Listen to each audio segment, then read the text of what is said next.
بسم اللہ الرحمن الرحیم۔ السلام علیکم، کیسے ہیں سب؟ امید ہے خیریت سے ہوں گے۔ تو اردو ادب کی تاریخ اس کو ہم نے پڑھ لی۔ قطب شاہی حکومت، عادل شاہی ریاست، دکنی دور میں بہمنی سلطنت کا قیام، اس کو ہم نے پڑھ لیا۔ اس کے مصنفین، شعراء و ادباء کو ہم نے پڑھ لیے۔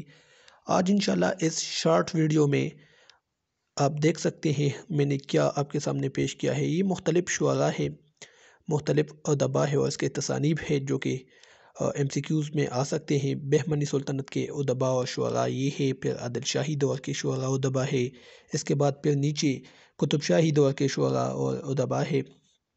آپ اس کو دیکھ سکتے ہیں کہ یہاں پر صدر الدین ہے، عبداللہ حسینی ہے، فخر الدین نظامی ہے، بندہ نواز گیسو دراز ہے، چکی نامہ اور معراج العاشقین لکھی ہے۔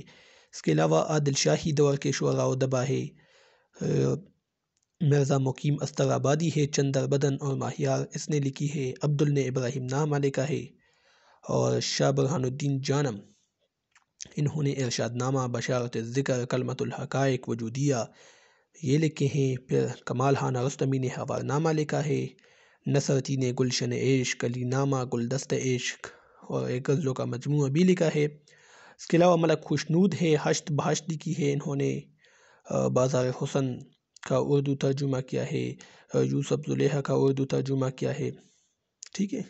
اور سید میرا ہاشمی ہے، یوسف زلیخا کا اردو ترجمہ انہوں نے کیا ہے، معراج نامہ لکھا ہے۔ اس کے علاوہ قطب شاہی دور کے شعراء و ادباء ہے، ملا وجہی ہے، صبر لکھا ہے انہوں نے، کتب مشتری، اور اس کے علاوہ غواصی ہے یہاں پر، سیف الملوک بدیع الجمال انہوں نے لکھی ہے، طوطی طمع، مینا سونتی، شیخ احمد گجراتی ہے، یوسف زلیخا، لیلی مجنون لکھی ہے۔ اس کے علاوہ ابن نشاطی یہاں پر یہ ایک مشہور شاعر ہے اس دور کے، قطب شاہی دور کے، پھول بن انہوں نے لکھی ہے، اور اس کے علاوہ طبی ہے، بہرام اور گل اندام۔